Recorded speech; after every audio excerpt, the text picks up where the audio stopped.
Hey Dragon Slayers, today's video is about, do you have to measure your blood sugar and ketones?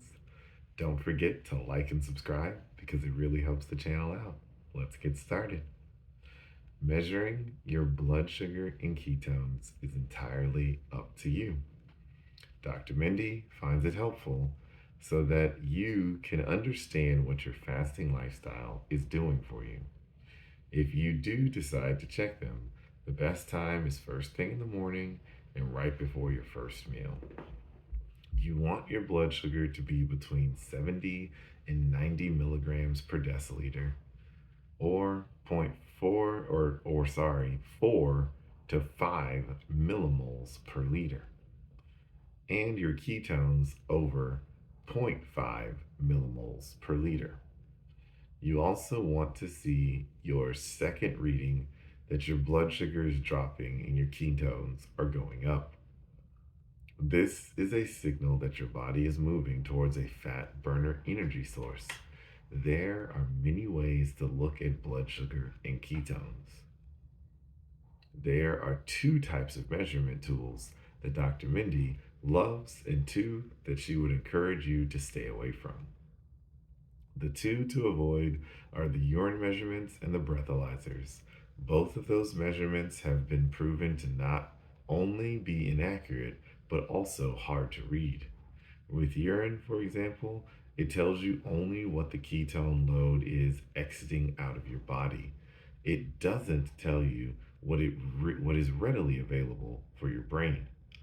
To date, breathalyzers have proven to be hard to use and not always accurate.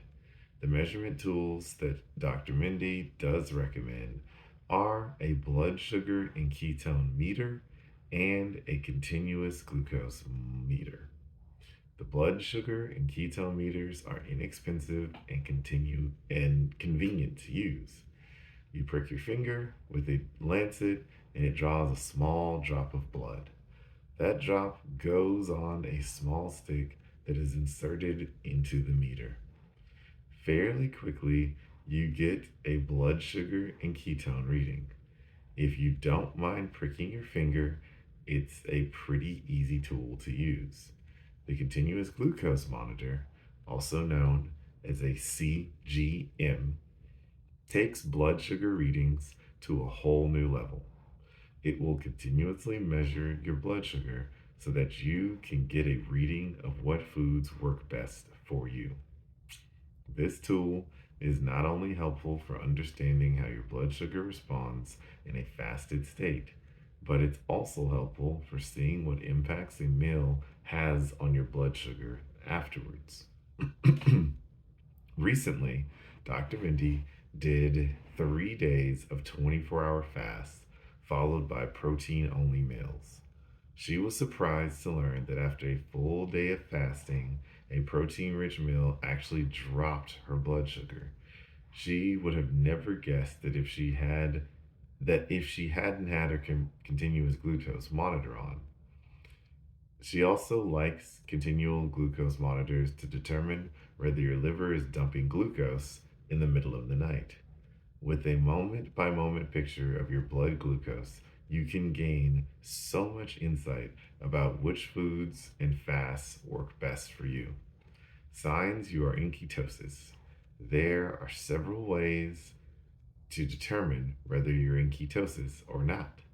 The first is by how you feel, and the second is by your ketone reader. You know you are in ketosis when you're not hungry. You have incredible mental clarity and your energy is strong and steady. If you choose to use a ketone reader, you'll know you are in ketosis when the reader says 0.5 millimoles per liter or greater. Well, that's what I've got for you guys today. Don't forget to like and subscribe because it really helps the channel out. And remember, guys, that together, you and I will slay the dreaded diabetes dragon.